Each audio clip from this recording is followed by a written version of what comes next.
នប៉ានេះវិញណាអេក្រង់ក៏ដល់នៅស៊ីឡើយទេអត់ទំនើបទេអញ្ចឹងហើយបើក៏ម្ដងម្ញែ Android នៅខាងខ្ញុំទំនើបហើយសួរមើល Google Map ទៀតអញ្ចឹងការដោះកាត់ដាក់បងប្អូនទាំងអស់គ្នាអាចមើលបានខាងខ្ញុំមានកាត់តទៅជាខ្សែភ្លើងអីទេថ្ងៃក្រោយបងឈប់ប្រើ Android ហ្នឹងចង់ប្រើម្ញែស៊ីនវិញក៏បានដែរបងប្អូនទាំងអស់គ្នាអ្វីដែលសំខាន់អត់មានបញ្ហាឆ្លងភ្លើងតែថ្ងៃក្រោយទេបងឃើញទេដោតយកតែម្ដងអត់មានកាត់តទៅជាខ្សែភ្លើងទេមានដោយតម្រូវត្រូវគ្រប់ឡានទាំងអស់តែម្ដងចុះបងមានតម្រូវការដាក់តឡាម្ញែ Android ទៅមកខាងខ្ញុំបានមិនថា RAM ទុយ RAM ធំឯខាងខ្ញុំមានតែទាំងអស់ហ្នឹងគាត់បានថែមកាមេរ៉ា record មកក្រោយទៅមកគូទៀតបងដាក់ទៅមួយម្ញែហ្នឹងទៅតែម្ដងបងងើយពេលដាក់ហួយរស់ស្អាតខ្លាំងចឹងហើយកម្រិតច្បាស់ក៏ច្បាស់ល្អដែរគាត់កំពុងតែបង្រៀនបងម្ចាស់ឡានដើម្បីប្រើប្រាស់ម្ញែហ្នឹងទៅតែម្ដងបងទាំងអស់គ្នាយកបងមានតម្រូវការតាក់ទងចូលលេខទីក្រកឆាត់ចូល page បានបងទាំងអស់គ្នាខាងខ្ញុំក៏មានសេវាកម្មតែឡើងដល់ផ្ទះដូចគ្នា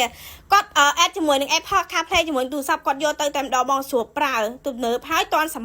ម័យទៀតអញ្ចឹងបងអីអត់តាមមកបដូរអីអាចតាក់ទងមកខាងខ្ញុំបានឥឡូវគាត់ចេញទៅវិញឯងអរគុណច្រើនបងខ្លាំងមែនតើគាត់ថាគាត់មករៀងយប់បន្តិចហ្នឹង